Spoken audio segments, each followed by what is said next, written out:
Mayo G. Almario, your chairman of the Committee on Labor and Social Welfare and Employment, be recognized. I so move.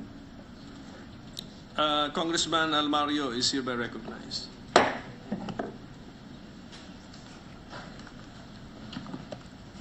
Thank you, Mr. Chairman. Fellow members of the Commission, ladies and gentlemen, good afternoon.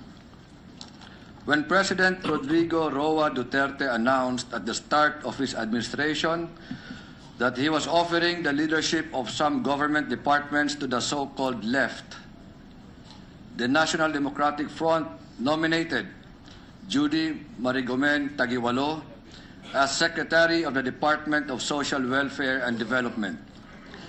Rather than enjoy her retirement from the University of the Philippines, Judy Taguiwalo accepted the nomination of the NDF and the appointment of the President to be the Secretary of the mammoth agency that is the DSWD.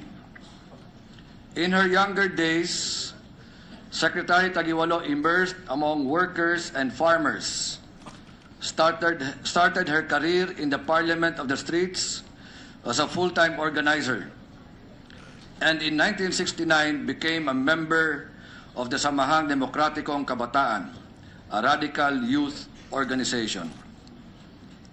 She moved on to be one of the pillars of the Makabayan Kilusan ng Bagong Kababaihan or Makibaka.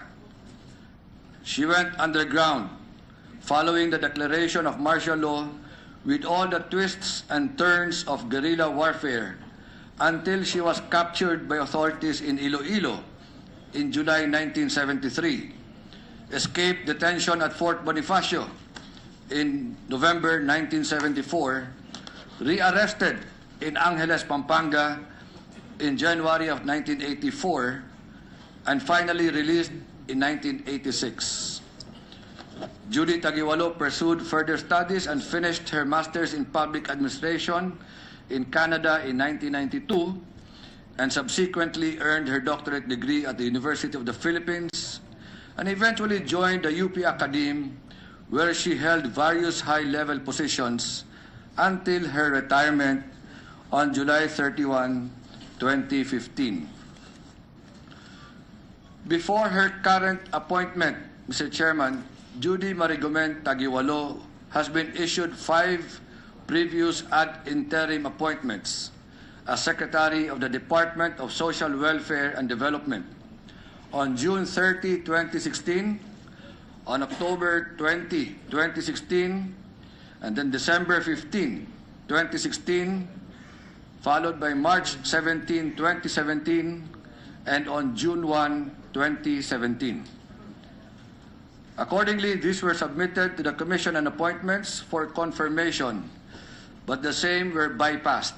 Hinihingi sa kanilang mga data, bibigay nila. Pangatlo, sinabi rin nila na ang kompensasyon na ibibigay nila sa mga drivers ay ibibigay nila. At magbabayad pa sila ng multa.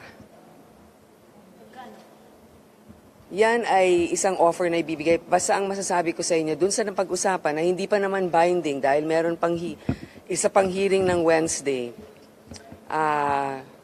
milyon-milyon. Multiply that many times. So it's actually very generous. So what I'm saying is, they are following the law, but I'm sorry to say that it is our regulation itself that's making it slower. Okay. Pero 1 week.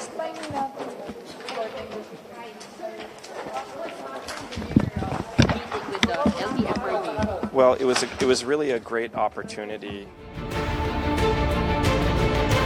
Through the prism of scrutiny, the many issues surrounding her ad interim appointment to validate and test her integrity, fitness, and competence to the position.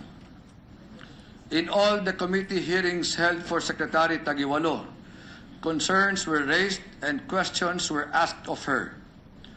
On the other hand, as representatives of the body politic, we in the committee performed our painstaking mandate to strike the exact checks and balances on her as a presidential appointee.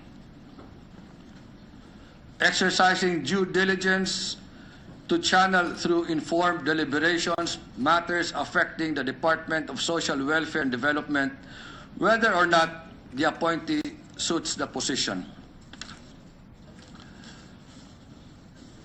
Our position, Mr. Chairman, my dear colleagues, is no easy task, and our role is sacred. The last sentence of Article 6, Section 18 of the 1987 Philippine Constitution provides, "The Commission shall rule by a majority vote of all the members." The committee has conducted a votation and has reached the requirement of a majority vote against the confirmation. I stand before this august chamber as the chairman of the Committee on Labor, Employment, and Social Welfare to move for the Commission on Appointments to reject the ad interim appointment of Judy Taguiwalo as Secretary of the Department of Social Welfare and Development. I so move, Mr. Chairman. Inquiry from the chairman. Can you state for the record the number of votes to reject, which was reached? 13 is the required number. So we reached Mr. 13. Yes. Okay, so that's all. That's all I need to know. Yes, Mr. So any objection to the motion? Senator Rector is raising his hand. He's not objecting, Mr. Senate President. He would like just to manifest something, Mr. Chair. So, maybe after your ruling. Okay, is there any objection to the motion? The motion of the chairman is for this commission to disapprove the ad interim appointment of Ms. Judy Taguiwalo as Secretary of the Department of Social Welfare and Development. That is the motion, to disapprove. Any objection? Hearing none, the motion is approved. To manifest, to make a short manifestation, I'd like to, the chair would like to recognize. Senator Recto is recognized. Thank you, Mr. President, Mr. Chairman, my dear colleagues. I would like to state on the record my support for the Secretary's nomination. Unfortunately, she has not hurled the 13-vote requirement. But for the record, Mr. Chairman, I'd like to put on record my observations and my support for the Secretary. And I prepared a confirmation speech for the Secretary. It will be very brief, Mr. President. I just want to put this on record. Mr. Chairman, my dear colleagues, I've been told that the nominee is a fan of my grandfather and of my wife, that she can recite passages from Don Claro's writings and hugot lines from the movies of V. So on that score alone, she gets my vote.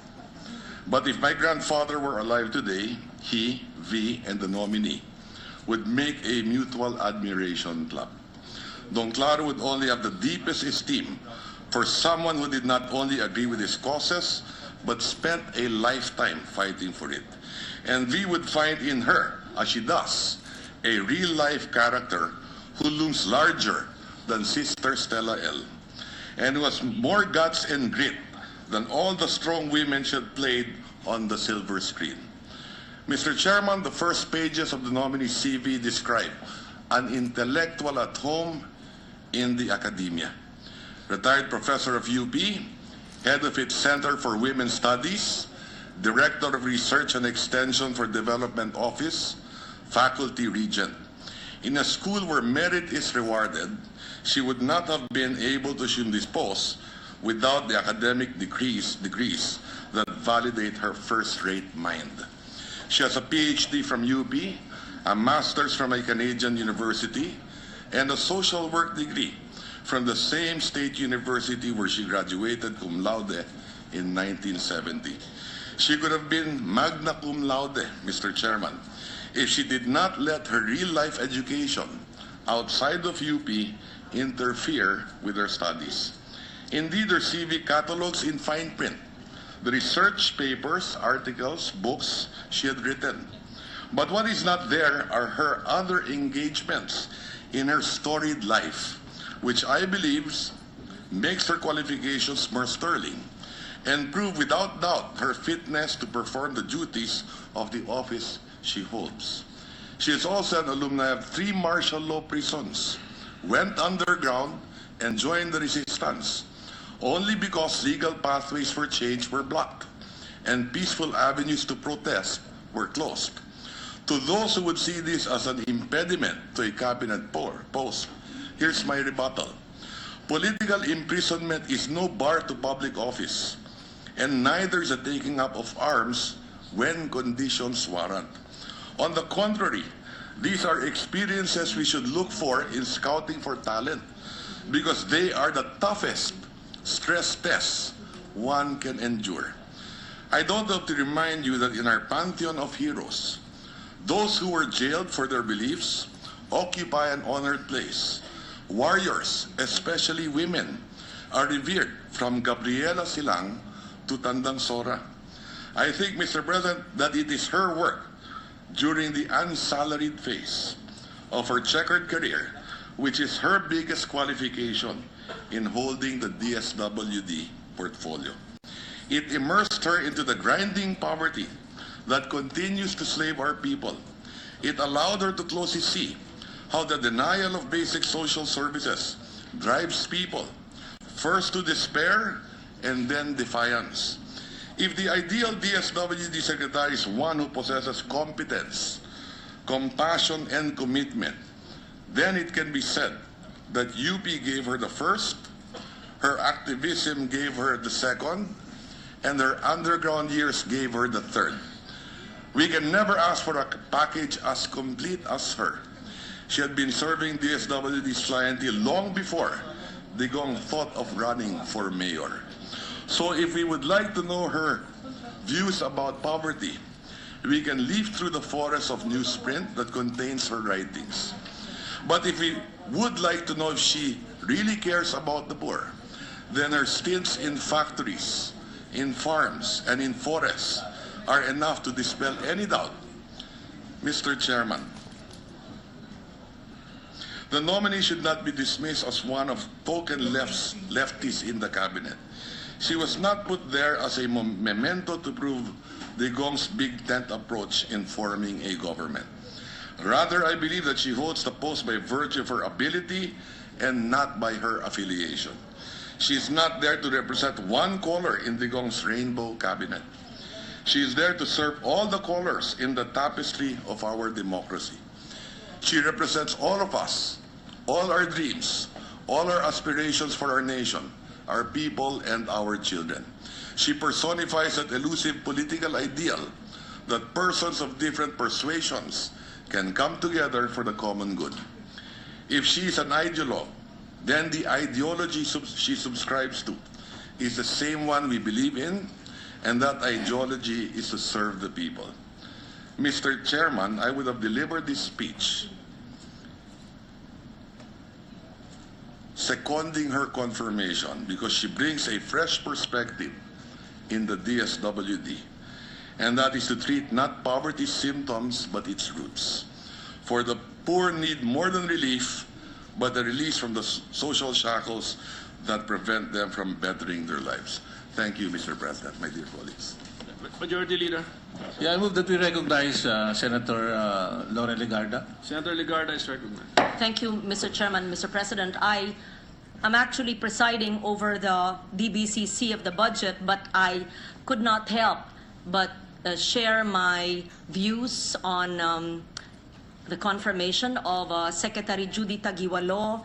I believe in her. I believe that she is a no-nonsense government worker who works in the grassroots with community-based communities.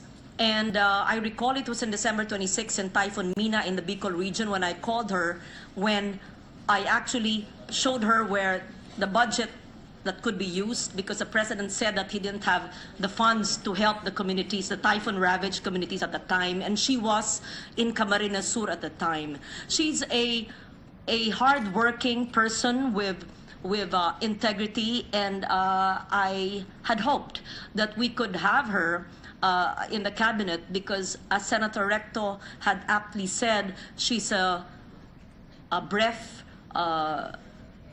a clean, a breath of fresh air in the cabinet. And so I don't know if you have the count already now or if it has been manifested. Yes, so it pains me that we will no longer have her to defend the DSWD budget.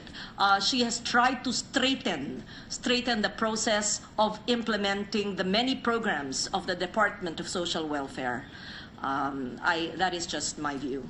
And so, to Sec Judy, we wish you the best. We had tried to support you, and we hope that the DSWD community and family would be able to complete its budgetary defense, even in the absence of the hardworking Secretary Taguiwalo. Thank you, Mr. Chairman. Mr. Senate President, I move that we recognize Senator Juan Miguel Zubir. Senator Zubir is recognized.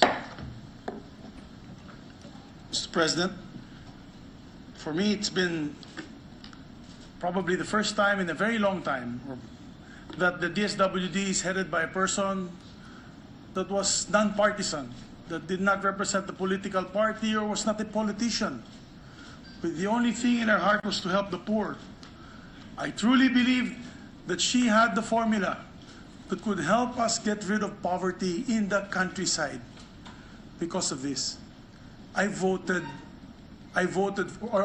rather for her confirmation, and I voted for confirmation. So, Godspeed, ma'am. Majority I Leader. move that Senator Nagara. I move that we recognize Senator Kiko Pangilinan. Senator Pangilinan is recognized.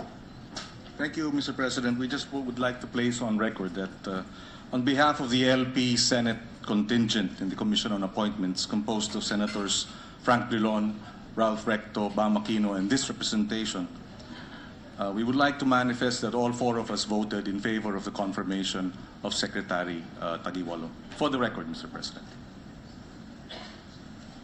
Mr. Senate President, I move that we recognize Senator Sani Anggan. Senator Angara is Thank you, recognized. Majority Leader, Mr. President. Tulad ng aking mga kasamahan sa Senado, tayo din po ay bumoto para sa konfirmasyon po ni Secretary Judy Taguiwalo, sapagkat kami po ay nagsama bilang miyembro po ng lupon ng rehente po or Board of Regents ng Universidad ng Pilipinas noong taong 2010 hanggang 2013. At tayo ay naging kinatawan po ng Kongreso bilang Chairman ng Higher Education. Siya naman po ay kinatawan po ng faculty. At nakita ko po doon yung kanyang kakayahan, yung kanyang integridad, at higit sa lahat siguro, yung kanyang puso para sa mga mahihirap. At yun talaga ang natatangi niyang kwalifikasyon para mo po bilang Secretary ng Department of Social Welfare and Development. Sana po yung sumunod sa kanya, ganun din po ang kwalifikasyon. At any rate, the DSWD's loss is UP's gain because she will go back to teaching there, I'm sure. At any rate, I just like to place that on record. Maraming salamat, Mr. President. Majority Leader. There being no other member who would like to manifest, Mr. Senate President, and there being no other matters to discuss, I move that we adjourn. Is there any objection? There being none, our session is hereby adjourned.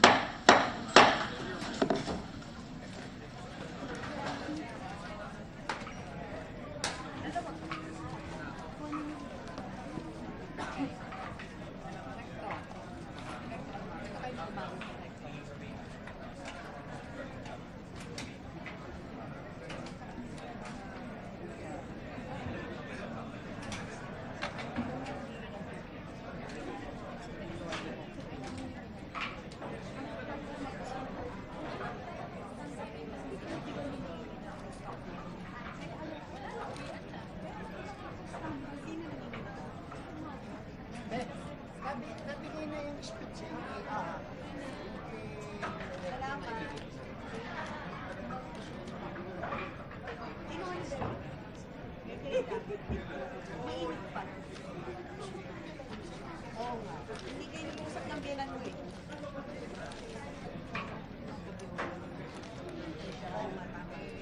Kaya ba na hindi kami nakaisa?